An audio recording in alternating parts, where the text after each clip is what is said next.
Ընտրություններին ում եք աջակցելու, որ քաղաքական ուժին, Սամվել Կարապետյան, Նիկոլ Փաշինյան, Ընտրելը դա գաղտնիք է, էդի ինձ մոտ պետք է մնա, ընտրելուց ես արդեն գիտեմ ում կընտրեմ, բայց ոչ մեկը արժանիքներ չունեմ, որ ընտրես, նման մարդ կա, որ քո երկիրը կարգի կբերի, աշխատանք ուժ կլինի, ժողովուրդը կապրեն, առաջվա նման, հա, Որտեղ իշխանությանը կաջակցեք Նիկոլ Փաշինյանին։ Չէ, Փաշինյանը ով է,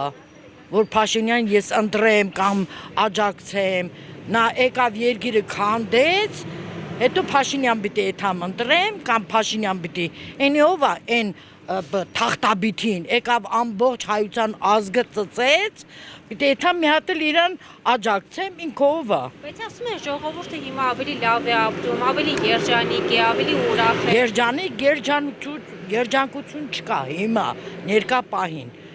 Ինչ նստեց ինքը գահին, այդ աթոռը գրավեց, այդ ոչնչությունը, երկիրը քանդվավ։ Ինչ է արել։ Ինչ արել, աշխարհը քանդեց, ինչ արեց, Ղարաբաղ, այդքան զոհ, այդքան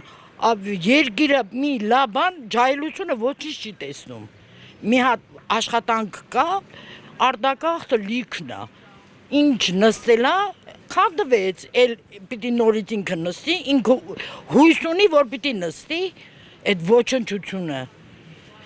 Ես դեմ եմ, հանձամբ ես դեմ եմ, բայց գիտեմ, որ ամբողջ հայությանը իրան դեմ է։ Ես այդքան բան կարող եմ ասել։ Այդ ոչնչությունը պետք է չապրի, պետք է,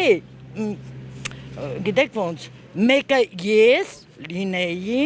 ես իրա հախից ուրիշ ձևի կգայի։ Հա լուրջ եմ ասում, ես ոչ վախ ունեմ, ոչ էլ վախենում եմ իրանից, կկապեի ծառին, քյուր դանակով քերթեի աղն ու բիբարը կցանեի վրեն, մրմռար, որ իմանար իրա հայ ազգը ոնց է սենց տանջվում ու մրմռում։ Լավ, իսկ ընտրություններին ում եք աջակցելու, նոր ուժեր կան նաև, Սամվել Կարապետյան, Արման Թաթոյան, Գագիկ Ծառուկյան, Ռոբերտ Քոչարյան, Նինա Կարապետյան։ Ոչ մեկ, հələ այդքանին հələ կմտածեմ, հələ կկարդամ, հələ կուսումնասիրեմ, իրանց ուղն ու ծուծը, նոր հետո այդ, բայց անպայման ես բոլոր ընտրություններին մասնակցում եմ, արդեն կգտնեմ էլի, ում կընտրեմ, ում ոչ։